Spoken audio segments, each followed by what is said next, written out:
경제를 알아야 돈이 보인다. 돈이 되는 금주의 가장 핫한 경제 뉴스만 쏙쏙 뽑아서 알려드립니다. 경제 핫뉴스 베스트 5. 세일은 폭염으로 전력 수요가 급증하고 있습니다. 에어컨 틀면서도 전기요금 걱정이 되는데요. 여름철 물가 부담을 고려해 한국전력이 올 3분기 전기요금은 동결하기로 했습니다. 고객이 몰라서 안 찾아간 보험금이 지난 한 해 12조 원이 넘습니다. 금융당국과 보험업계는 7월부터 해당 고객에게 개별 안내를 하는데요. 개인적으로 확인해 볼 수 있는 방법 잠시 후 알려드립니다. 대출 한도를 더 깐깐하게 설정하는 새 대출 규제인 스트레스 DSR 도입이 예정된 7월에서 9월로 미뤄졌습니다. 고금리 취약계층인 자영업자를 위한 조치인데 가계부채 급증과 부동산 가격을 자극할 수도 있다는 우려가 나옵니다. 65세 이상 시니어층이 소비시장의 큰 손으로 떠오르고 있습니다. 작년 65세 이상 카드 이용 금액이 2019년 대비 81% 증가했는데요. 아침 시간대 커피 전문점 이용 건수 비중이 44%로 가장 높았고 저녁 시간대에는 족발, 곱창이 상위를 차지했습니다. 주택연금이 달라졌습니다. 가입자가 실버타운에 입주해도 주택연금 수령과 전월세 임대 수익까지 받을 수 있도록 제도가 개선됐는데요. 이미 주택연금을 받고 있는 분들도 해당이 됩니다. 잠시 후 자세히 알아보겠습니다. 네, 지금까지 돈이 되는 금주의 경제 핫뉴스 베스트 5였습니다. 저는 제가 조금 전에 읽은 65세 시니어층 저녁에 카드 이용한 것이 곱창, 족발이 상이라는 게 조금 놀랍긴 했는데 건강식도 좀 드시면 좋겠다는 생각이 들었어요. 맞아요. 두 분은 어떤 뉴스가 인상적이었나요? 저도 다 솔깃했거든요. 다 예. 인상 깊었는데 첫 번째하고 두 번째 뉴스가 아무래도 가정 경제랑 이렇게 연결이 된 뉴스다 보니까 귀에 쏙 들어오더라고요.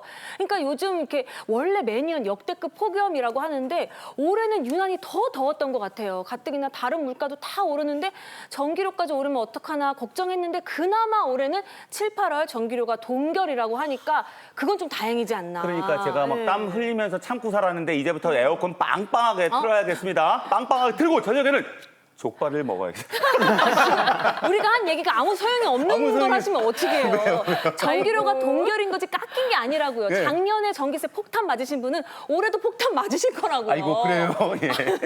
네, 그런 그렇죠. 거죠, 그러니까 교수님. 지금 요금 구조를 이해를 하셔야 되는데 네. 전기요금이 동결됐다는 것은 작년에 많이 내셨으면 올해도 많이 내신다는 건데 그 주의할 게 있어요. 뭐냐면 우리 집에서 에어컨 1시간 틀었을 때 내야 된 전기요금하고 옆집에서 에어컨 1시간 틀었을 때 내야 된 전기요금이 달라요. 그래요? 누진제라는 거거든요. 네. 3단계로 나눠져 있어서 가장 낮은 요금은 1kWh라는 전기 단위가 있어요. 그 네. 1kWh 쓸 때마다 120원 내는데 가장 높은 450kWh 이상인 가구는 1kWh에 300원 넘게 내요. 그러니까 거의 3배 가까이 차이가 나요. 그러니까 원래 우리 집이 전기 많이 쓰고 있는 집이었으면 냉장고도 계속 틀어놓고 전자레인지 많이 쓰시고 뭐 전열기 많이 쓰시는 집이었으면 에어컨을 많이 쓰시면은 그냥 옆집보다 3배가 에어컨 1시간 똑같이 틀어도 거기에 대해서 3배가 나올 수 있는 거예요. 그래서 4인 가족이 평균 하루에 10시간 정도 에어컨 쓰시면 한 14만 원가량 나올 수도 있다는 거 요거 생각하셔야 되고 예를 들어서 온풍기나 히터 같은 거 있잖아요. 이거는 더 나와요. 여러분 2배, 3배 나오거든요. 여름이니까 그럴 리는 없겠지만 그래도 좀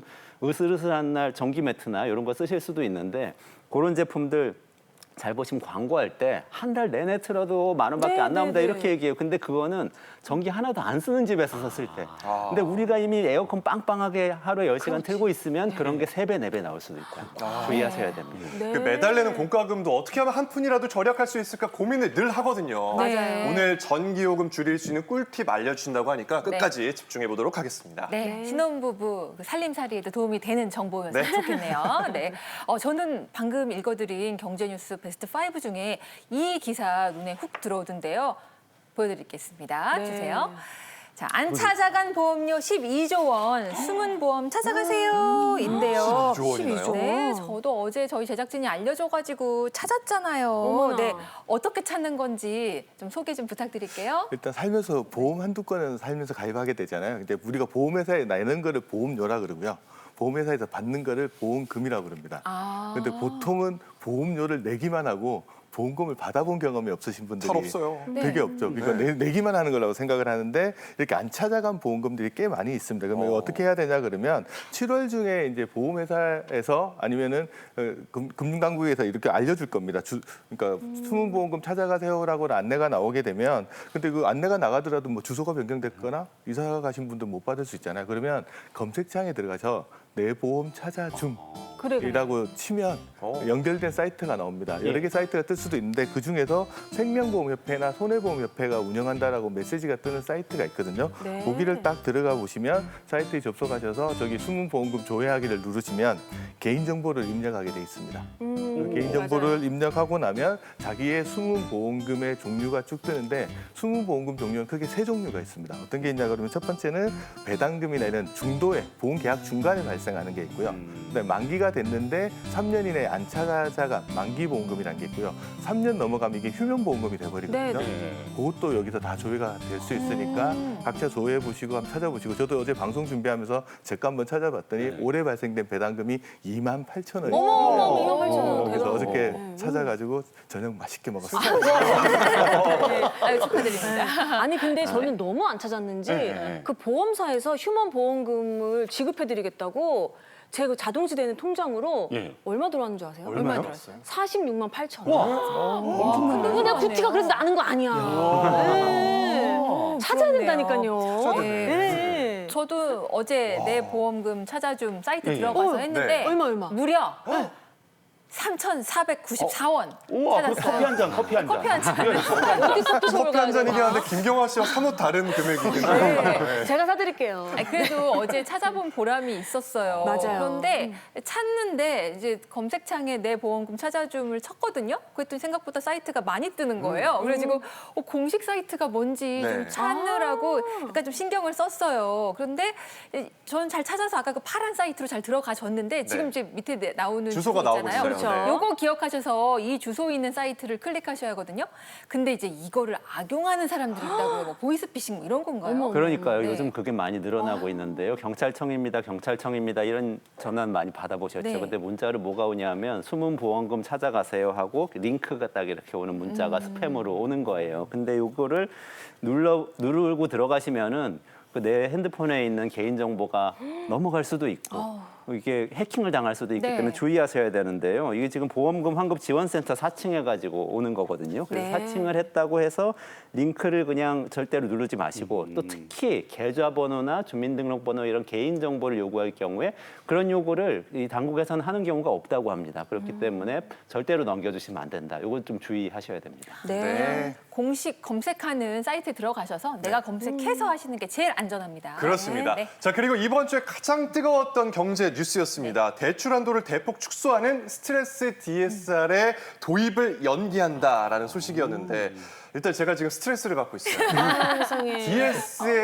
DSR은 많이 들어봤는데 스트레스 DSR은 또 뭔가요? 뭐죠? 그러니까 그게 그 스트레스가 고금리 스트레스거든요. 그러니까 내 대출 있으면은 금리 오르면 스트레스 받잖아요. 이렇게 생각하시면 돼요. 스트레스 DSR은 원래 DSR이란 게 있는데 고금리 때문에 스트레스 받은 DSR이다. 근데 또 어렵잖아요.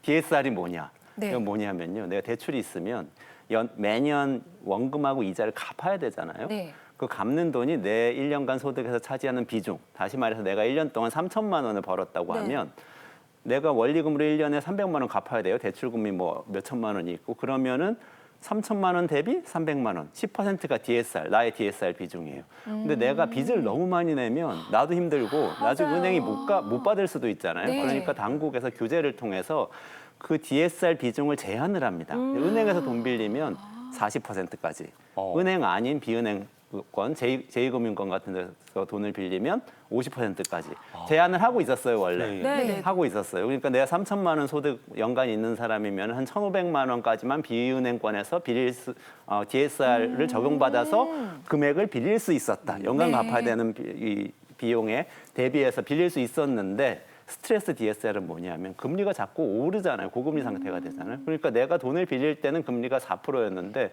나중에 3년, 4년 지나니까 5%, 6% 돼 있단 말이죠. 그러면 갚기가 더 어려워지잖아요. 그럼 나중에 오를 것도 계산해서 처음부터 대출을 덜 받게 만드는 거예요. 그래서 지금 시중금리가 한 4% 대출금리가 된다고 하면은 이게 지난 2월부터는 한 4.3%로 치고 스트레스를 조금 주기 시작했어요. 그래서 이미 대출금을 좀 낮췄는데 원래 7월부터는 한 4.75%까지 더 높여서 스트레스를 더 줘서 더 조금 대출받게 해드리려고 했는데 그 스트레스를 2달 동안 연기했다. 9월까지 연기했다. 그게 지금 스트레스 DSR의 이 내용입니다. 요거는 그동안 돈 빌리셨던 분들이 많은데 못 갚는 분들이 늘어나고 있어요. 특히 코로나 때 돈 빌리셨던 자영업자분들. 네. 그분들 때문에 조금 이렇게 이분들 대출 한도를 갑자기 줄이면 더 스트레스 받으시고 힘들어지시니까 그걸 조금 유예를 해드린 그런 정책이라고 볼 수 있습니다. 근데 요 도입 연기 기사 다음에 나오는 게 그래서 뭐 집값이 좀 요동칠 거다, 상승할 거다, 뭐 이런 기사도 봤고요. 또 그리고 혹시 대출 막차 타시려는 분들 생기면 이 가계부채가 더 늘어나는 건 아닌가 이런 걱정이 되거든요. 그 문제가 있습니다. 그러니까 지금 한편에서는 이렇게 이미 받은 대출 때문에 힘든 분들이 있기 때문에 좀 도와드리려고 한 건데 네. 또 한편에서는 이때가 기회다 하고 그렇죠. 대출 더 받으시는 분들이 있어요. 왜냐하면 2달 지나면 이렇게 한도가 줄어들기 때문에 네. 내가 살 수 있는 예를 들면 주택담보대출이라고 하면 살 수 있는 집에 범위가 달라지잖아요. 네. 그래서 빨리 받으려고 하시는 분들이 늘어나면 지금 가계부채가 좀 늘어나고 있어서 그건 좀 걱정입니다. 그래서 집값도 조금 오를 수도 있는 그런 상황이죠. 그렇군요. 아이고 참. 빚이 참 무서운 거긴 한데.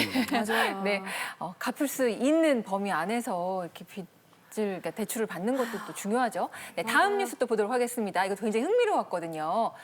소비 시장의 큰 손으로 지금 시니어가 떠오른다는 거잖아요. 예전에는 소비 트렌드를 2030이 주도한다고도 했었는데요. 아침에 커피, 저녁에 족발, 곱창 먹는다 이런 뉴스였습니다. 진짜 뭐 그럴까요? 시니어들 하면 이제 예전에는 좀 뭐 자녀들이 부양해야 되는 세대 뭐 이렇게 생각했는데 요즘 시니어들은 그렇지 않습니다. 왜냐하면 현재 퇴직을 한 이제 베이비붐 세대 같은 경우가 고도 성장기를 거치면서 부를 축적해가지고 자산 규모가 좀 상당히 많은 분들이 있고 거기다가 이제 3층 연금의 수혜를 또 받으시는 분도 꽤 많으시거든요. 그런 분들이 이제 퇴직을 하고 나면 시간도 많고 돈도 많아요. 그러면 그 돈을 쓸 수밖에 없잖아요. 그러니까 네. 그 쓰면서 이제 처음에 이제 활동적인 시기라고 해서 폭발적으로 은퇴 후 5년에서 10년 사이 소비를 많이 하게 됩니다.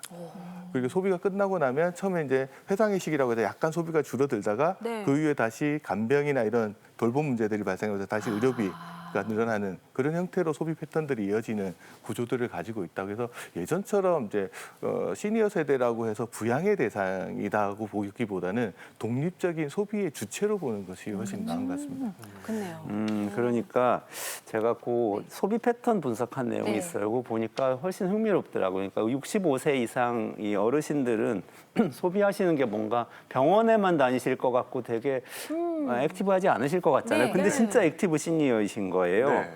음식점하고 병원 약국에서 많이 쓰시긴 했는데 네. 소비 시간대를 보니까요. 커피 전문점에서 아침 시간대에 이용을 한 건수가 한 44%로 굉장히 높아요. 그러니까 우와. 아침 시간대라고 하면 7시에서 11시인데 네. 이 시니어분들이 이제는 예전같이 댁에만 계신 게 아니고 아침부터 나와서 맞아요. 열심히 활동을 하신다는 거예요. 커피 한잔 하시고. 그렇죠. 네. 하고 막 사회생활 하시는 거예요. 네. 그래서 액티브 시니어라는 이제 용어가 나왔는데요. 네. 이 액티브 시니어는 그냥 개인적으로 뭐 커피 많이 드시고 이런 정도가 아니고 시장에서도 굉장한 파워로 떠오르고 있는 게요. 예전에는 20, 30대 소비 비중이 이런 어르신들 소비 비중보다 사회 전체로 봤을 때 훨씬 더 높았어요. 네. 저 파란색 그래프 보시면 파란색이 20, 30대거든요. 근데 네. 지금 비중이 20, 30대는 점점 줄고 어머나, 빨간색이가 어르신들이에요. 점점 늘어서 사라졌어. 거의 비슷해졌어요. 앞으로는 이게 뒤집어질 것 같잖아요. 어머. 그러면 이제 시장에서 물건을 살 때도 어르신들이 뭘 좋아하시는지 생각해야겠다 이렇게 되는 거고요. 장사를 하고 창업을 하시더라도 어르신들 오시기 쉽게 경사로도 설치하고 뭐 턱이 없게 이렇게 만들고 메뉴도 아까 족발 이런 것보다는 건강식, 회식, 저염식 이런 거 좀 마련해야겠다. 이렇게 좀 경제 활동을 다시 설계해야 되는 그런 상황이 됐습니다. 그러네. 세상이 바뀌었네요.